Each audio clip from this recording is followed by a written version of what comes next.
Chikkadpally library ఉద్యోగులు నిర్వహించిన బోనాలు ఆత్మీయ సన్మాన కార్యక్రమానికి రాష్ట్ర గ్రంథాలయ సంస్థ చైర్మన్ డాక్టర్ రియాజ్ హాజరై బోనాల ప్రాముఖ్యతను వివరించారు. లైబ్రరీ ఉద్యోగులు ఆందోళన చెందాల్సిన అవసరం లేదని, తన దృష్టికి వచ్చిన ఏ సమస్య అయినా సాధ్యమైనంత మేర పరిష్కరించడానికి ప్రయత్నిస్తానని అన్నారు. అనంతరం టీఎన్జీఓ నాయకులు, లైబ్రరీ ఉద్యోగులు కలిసి వారిని సన్మానించారు.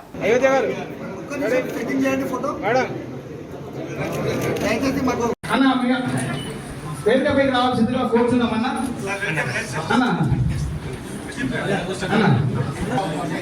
అన్న కింద మరి సారు ఎందుకంటే అన్న సారు అసెంబ్లీలో పని ఉంది, అర్జెంట్ అయిపోయిందన్న 2 నిమిషాలు అయిపోయిందన్న. ఎవరేం మాట్లాడరు, ఓన్లీ మీకు సన్మానించుకొని కిందకి వెళ్ళిపోదన్న భోజనాలకు. మీరు ప్రకారంగా ఒకటి లేబర్ యాక్ట్ ప్రకారంగా ఒక ఏదైనా వేజెస్ ఇవ్వాలని కోరుకుంటున్నాం అన్న. విద్యార్థులు మీ దృష్టిలో ఉన్నదన్న. మీరు రియాజ్ సార్ మీరు అనుకుంటే తప్పనిసరిగా అయిపోతుందనేది మాకు విశ్వాసం అన్న. మరి ఈ కార్యక్రమం ఇప్పుడు మరి ఏంటన్నా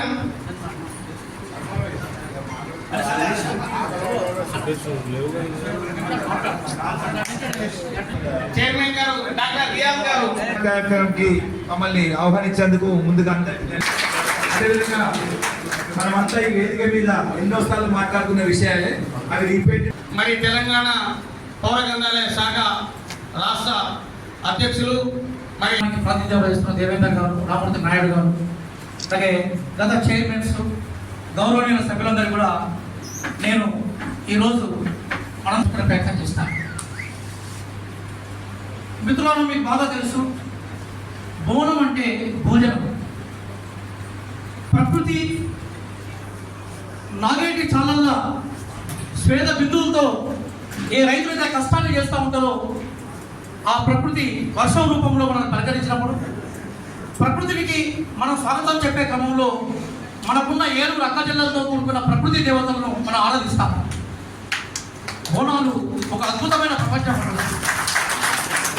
కాకతీయ వారసత్వం నుంచి మొదలుకుంటే కుతుబ్ షాహీలు పరిపాలించిన, ఆసఫ్ జాహీలు పరిపాలించిన, ఏ రాజకీయ పార్టీలు పరిపాలించిన బోనాలు ఈరోజు ప్రపంచానికి అందించే క్రమంలో హైదరాబాద్ ఒక అద్భుతంగా మనం కనిపిస్తాం.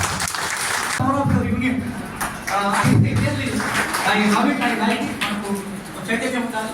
మనం మనసారా మీరు అందరూ క్షమించాలని కోరుకుంటున్నాను. మీ దగ్గర ఉండి ఖచ్చితంగా మరోసారి మీద వచ్చి చాలాసేపు మీతో స్పెండ్ చేసే ప్రయత్నం చేస్తాను. ఏదేమైనా కూడా బోనాల పండుగ ఒక పవిత్రమైన రోజున ఈ లైబ్రరీకి పిలిపించి, ఒకప్పుడు నేను ఈ లైబ్రరీలో రీడర్ కొంచెం చదువుకునేవాడు. మీ అందరి మధ్య ఈ పవిత్రమైన దినాన్ని గడపడం అనేది నాకు సంతోషంగా ఉందని చెప్తూ ఒక ప్రాజెక్ట్ ఉంటుంది ఇంగ్లీష్లో, unless the people are aware, the concept of democracy will not be successful. అంటే ప్రజలు చైతన్యవంతంగా ఉండకుంటే ప్రజాస్వామ్యం వర్ధిల్లదు.